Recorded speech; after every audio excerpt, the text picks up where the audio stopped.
Hello, guys. Welcome to another episode of the e-commerce lab by Ecomcy, the place of air related to Amazon FBA parallel on e-commerce. My name is Vincenzo Toscano, founder and CEO of Ecomcy, and today we bring another special guest. His name is Dan Melnick, and he's the founder and CEO of Sync, which is one of the top solutions out there when it comes to helping brands succeed in the D2C space. Everything that has to do with solutions such as Shopify, WooCommerce, and much more. So that's why I wanted to bring Dan today because his expertise in the space is significant, and I know a lot of Amazon brands listen to our show and watch the show are always asking, how do I grow my brand beyond Amazon? What are some of the things I have to consider when I jump into the D2C space? We're going to be having a lot of conversation around that today. So, Dan, it's a pleasure to have you in the show. How you doing?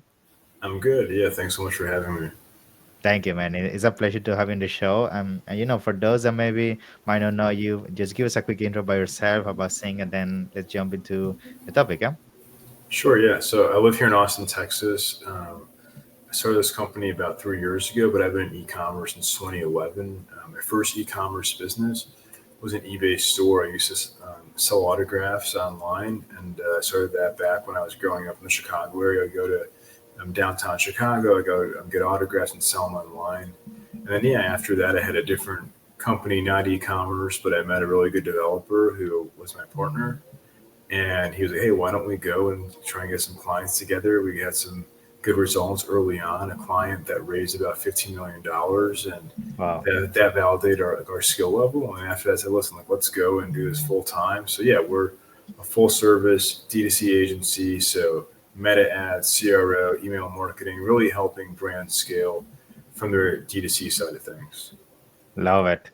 So I think, I mean, that's why I'm very excited to have you because on the D2C side of things, if I'm honest with you, everything that has to do with the strategies are surrounded that. A lot of Amazon sellers significantly struggle mainly because they come from a marketplace where a lot of things that you have to do on the D2C side of things don't really exist. You don't really have to have realistically optimization in terms of email marketing or having your own website kind of dynamic test in terms of the colors and everything, or figure out how to do retargeting. A lot of things are much simplistic in the Amazon kind of ecosystem. And I think what I want to talk on today is what are some of the basics people have to figure out to successfully scale the brand D2C, because if you don't get the basics correctly, then at the end of the day, whatever you do after is not going to scale any further. So tell us, starting from, I guess, the foundation, like what are some of the things you see people struggling the most when it comes to scaling and getting started on the D2C side of things? Yeah. For sure. Well, first of all, getting your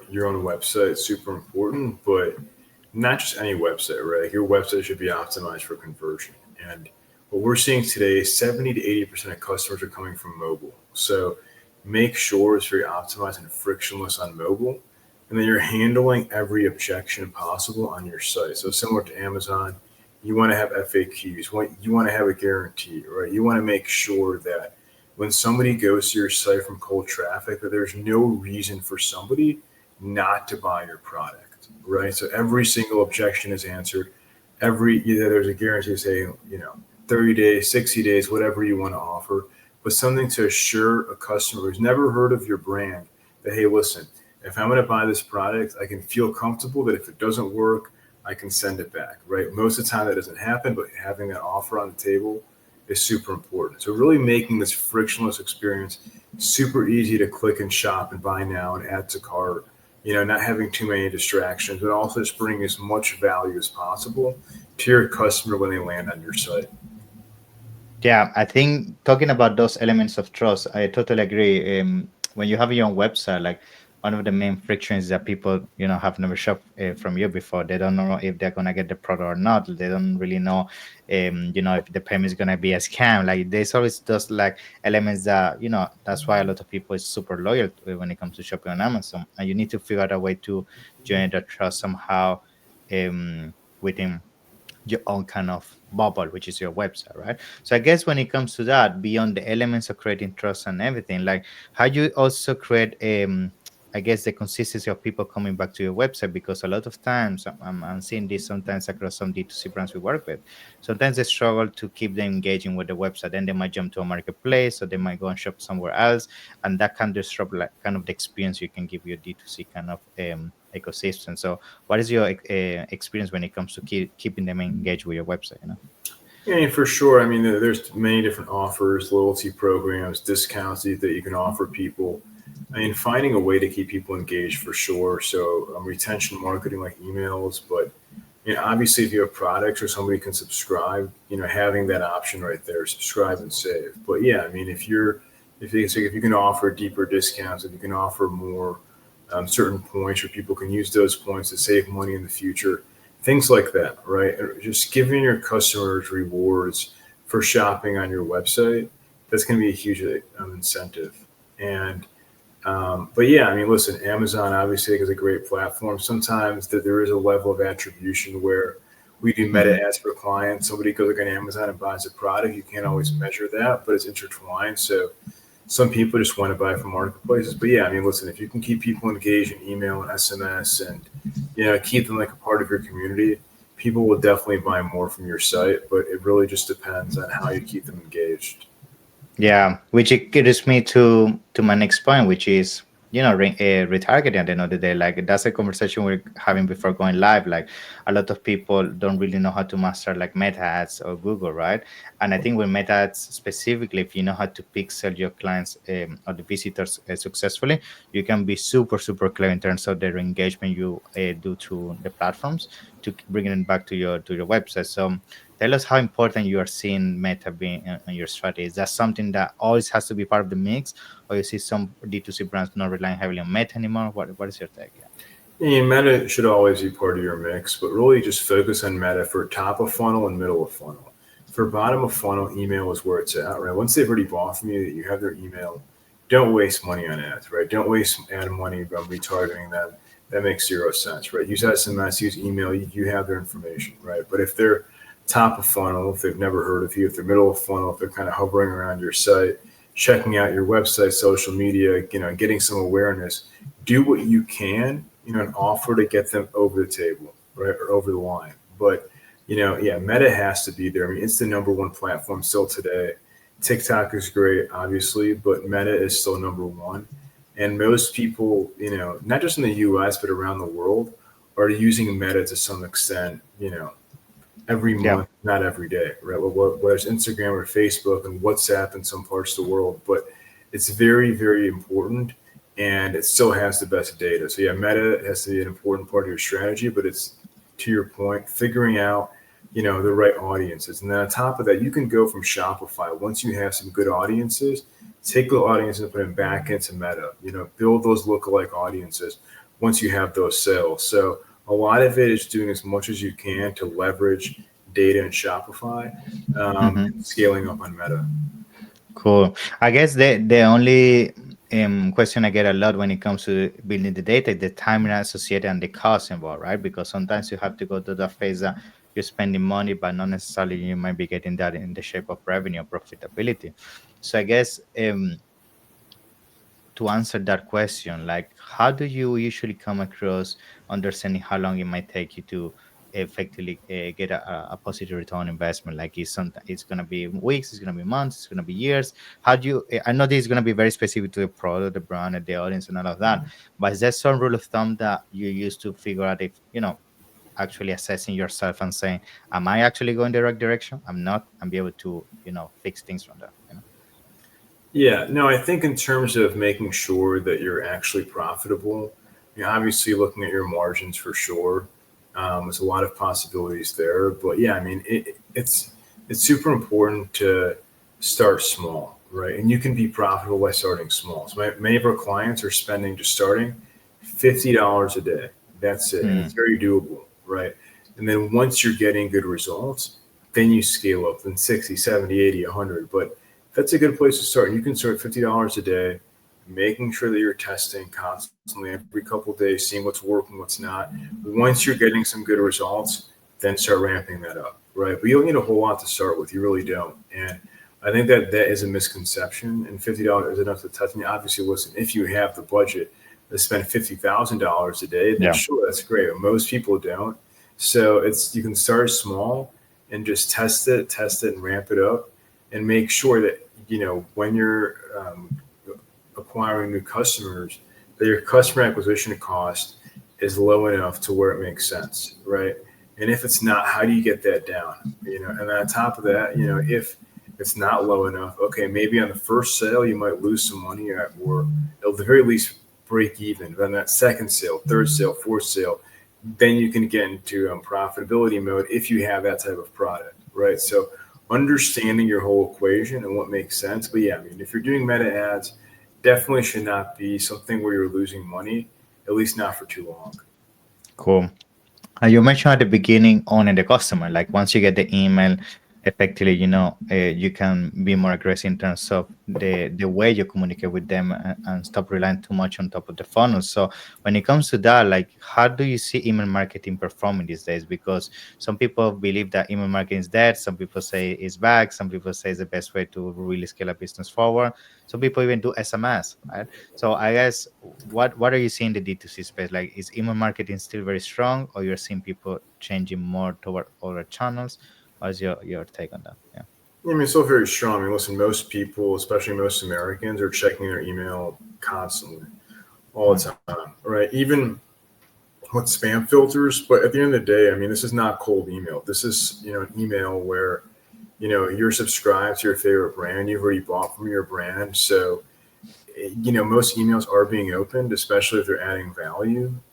But yeah, I mean, email marketing works, SMS works, and they're a great channel because, like I said, it's not, cold email, it's not cold texting. It's really people who have bought from you, and it's just giving them better offers, getting them back in the door. And once again, it's the most cost effective way to scale because ads, to your point, can get very expensive. Why? I always say, don't waste ad money reacquiring your customers. Save that for email, save that for SMS. It'll save you tons of money. Cool, cool. And I guess the other thing I would like to bring to the mix is Google, right? I know we're talking Meta, we're talking email marketing. So how does Google comes into the mix here? Like, because we're seeing a huge shift towards how people now use Google for shopping. They might start a search on Google to look for top 10 phone cases, top 10 TVs. So they might do some research, and then that's how potentially they might land into your website, which is where potentially other topics which we can quickly bring to the table, such as PR releases or blogs, can also be a huge strategy. So has that also been affecting the performance of some of the brands you're encountering in the D2C space? Yeah. Yeah, I mean, Google's a great channel. I still think Meta is better. Google has its Okay. place. I mean, Google's similar to Amazon, right? It's like a search marketplace, and people are searching on there, and so it can become like a race to bottom. It's like a lot of competition, and that's a challenge sometimes, right? So, like if you're selling phone cases, so are tons of other people. So it's like you're competing against lots of people for those keywords, for those AdWords. It can get expensive. But if you like a more unique product, maybe Google makes sense just for positioning. But even then, if you're introducing something to the market, right, people are not going to be Googling that. It's so new, right? So it's understanding, okay, listen, like what is my product? Where am I at? How competitive, how much budget I have. But because yeah, I mean Google can be very expensive. But yeah, if it's a new product, definitely Google is not great for that. But if it's something that's already in the market and people are searching for it, it could work. But just make sure that you have enough margin there to where it makes sense. Because yeah, I mean, if it's a popular product like a phone case, there's a lot of competition, and does it really make sense to spend $5 to sell a phone case for 10? Yeah. Probably not, right? So it's understanding what your margins are and what makes sense. Cool. Now let's go back to the platforms where these D2C brands are getting built. We have so many options. We have Shopify, WooCommerce, WordPress, and so on. And so many people have, usually preferences over other depending on um usually the apps that they encounter or the way the team is structured in terms of the how they do the coding behind their websites, right? So at the end of the day, all of them could potentially be effective. But the reality is that I've talking to multiple people who specialize in D2C space. There's usually one that keeps coming back, which is usually either Shopify or WordPress, right? It's usually the main two that I see coming back. So, what is your feedback on those? Like, do you think that is something that you recommend people to test and see which one's a better fit for them, or you think there's specifically certain ones that are better depending on what you're trying to do? Yeah. Yeah, and Shopify is great for direct to consumer. WooCommerce, BigCommerce are great for if you like a B2B component. Shopify's B2B is not great at this point, and it can be very expensive. You really can't use their B2B unless you pay for Shopify Plus, which Mm, is like 2,500 a month. And yeah. if you're an early stage brand, that's a big hit to your Yeah. P&L. So yeah, understanding kind of what your objective is. Like if you're, B2B, you're looking at some sort of B2B component, BigCommerce and WooCommerce can be good. If you're D2C, strictly Shopify is really good. There's also like a new platform out there called Shopline, which is big in Asia, Singapore, South Korea, Japan. They're just coming here to North America. And so they have a good USP because for them, it's totally free to use all their apps. It's all built in, right? And the challenge on Shopify is there are many, many merchants that have a very expensive tech stack. It can be sometimes tens of thousands of dollars a month spending on all these apps. But Shopify has many of these apps built in. It's a Mm, huge cost savings for merchants, right? So I mean, that's really one option as well, which is like a newer option here in the US. But yeah, I mean, understanding what your tech stack is going to be because those apps can definitely add up and can be very expensive. cool. And I guess the other question I get asked a lot is, how to figure out the right KPIs for success in D2C, because I feel coming from Amazon, a lot of people only focus on ACOS and ROAS, which sometimes are very top of the surface kind of KPIs. They don't really give you the full picture. And I think D2C, you have to focus more on, what's the lifetime value of your client, what's your retention, and things like that. So, what are some of the KPIs you see like really making sense to track in D2C? Because I'm sure you have this conversation constantly, and you have figured out the ones that give you the best lead indicator. So, what is your take on that? Yeah, I think MER in terms of like overall growth for sure is important. I mean, obviously ROAS, LTV, but it's like looking at overall growth because, like I said, it's like Amazon is a great platform. It's the number one marketplace, and I'm like a big Amazon shopper. Many people, and I'm the same way, will see an ad like on Meta, see an ad Mm, on TikTok, see something on social media, go and buy it like on Amazon, right? And it's hard to make the attribution, but it's there and it exists. So understanding when you're looking at overall growth, because it might not be just ROAS or for meta ads. Meta is great for awareness. I might see an ad, then I go to Amazon, I can buy it. That's one thing. But for sure, lifetime value, retention. What is your repeat order rate? How many people are repeating? And if it's not that high, how do we get that to a higher number? Because, like I said, there's a lot of possibilities, lots of potential there as well. cool. And I guess the other question I also wanted to ask you is when it comes to reporting, right, and really figure out your analytics, um, especially in the D2C space, you're gonna find that some platform like for example Shopify might be very top of the surface in terms of the metrics that you might need to really understand what is going on. So, is there any tools that you recommend to connect to your D2C side that can give you more insights when it comes to what is actually happening with your D2C brand? Yeah, I mean, Triple Whale is a great tool for sure. I mean, they give you all the data all the way around. But obviously, within like the Meta Ads Manager within Shopify, there's a lot of good data there, right? And Shopify, what I love about Shopify, really good data. I can tell you the exact attribution, where Mm, customers are coming from. Are they from Meta? Are they from somewhere else? So, but yeah, I mean, Triple Whale in terms of like overall data, in terms of seeing where people are shopping, their overall growth definitely gives you tons of value. cool, cool. Okay, and I guess now the other thing is going back to the advertising side of things. This is something I actually just remember that I got asked a lot. So when it comes to the creating the audiences and everything to effectively become more accurate in terms of targeting a specific audience, um do you see we're talking about how you could potentially upload emails and how you could potentially upload data to those meta ad campaigns to effectively start with a base, right, and starting from scratch. From your experience, does it make sense sometimes buying like a list of emails or anything or audiences that you can preload? Like, let's say you don't want to start from scratch, but you're selling yoga mats, so potentially you find audiences that have to do with yoga, even if they haven't seen your brand before. Do you see the kind of approaches working, or you always recommend starting from scratch when it comes to creating your audience? Yeah. Definitely start from scratch. That approach is typically very challenging to scale because it's hard to know, and data is always changing. So you can even start with broad targeting and then also run a campaign in parallel, and you can test different audiences, right? So you always want to be testing. So you have one campaign, if it's broad, if it's working on the back end, test something more specific, right? And so even if your campaign is crushing on the back end, 25%, you always want to be testing new things. So yeah, buying emails, buying data, I don't recommend it because data is always changing and it very well might not be relevant. Listen, Meta's data as is actually really good. As I said earlier, it's really good. And so, you can find different audiences and people based on interest and age and location. That's very effective, and understanding that is super important because yeah, buying email lists, buying any data, I haven't seen that work. Maybe it does for some people, but I've never seen that work in my case. Cool, cool. And I guess to start coming to a closure on today, I mean, we already been talking about advertising, we're talking about platforms, we're talking about the KPIs, engagement. Like, what are things you feel we haven't touched on today that you think will be beneficial for audience when it comes to the D2C side of things?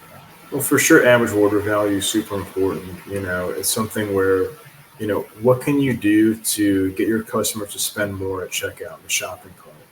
If you have one product, okay, push them to get a bundle of two or three. If you have multiple products, seeing which products using AI, other tools to get some good upsells going in the shopping cart because that is a huge value add. And especially in D2C, right? So many brands and most like every brand should have a certain threshold for free shipping, right? If it's 50 or 100, depending on your product. Okay, so if someone has $30 in their cart, what can you offer them to get them to that $50 number? Then maybe increase to 60, 70. What can you do to really make sure that you're profitable, getting your customers to spend more? But yeah, raising that free shipping threshold, creating offers, bundles, etc. Because there's a lot of opportunity and value in the shopping cart with upsells and cross sells. Yeah, which I think is one of the beauties of having your own websites. Like at the end of the day, you can be very clever with everything that you do throughout the checkout and through the after checkout or while you're browsing. Like you can gamify the whole thing to the point that you can, ensure you get the most out of a transaction, right? So I guess to conclude on this point, is there some things you feel working the most when it comes to the upsell? What I mean is usually a coupon towards checkout the most effective, or a pop up, or a follow email. What are some of the things you see working the most? Yeah. The best upsells I see are right in the shopping cart, right then and there. Because, when somebody's checking out, you say, hey, listen, by the way, add this product to get free shipping. It'll put you over this threshold. Or add this product, similar to how Amazon does it. This product goes well with this product, right? But in the shopping cart is the best. But of course, once somebody buys, shoot them an email, and thank them, ask them for a review, welcome them to your team, right, to your group. Those things are super valuable. But yeah, if you want to get cross sells and upsells, the shopping cart is the best opportunity. Cool, cool.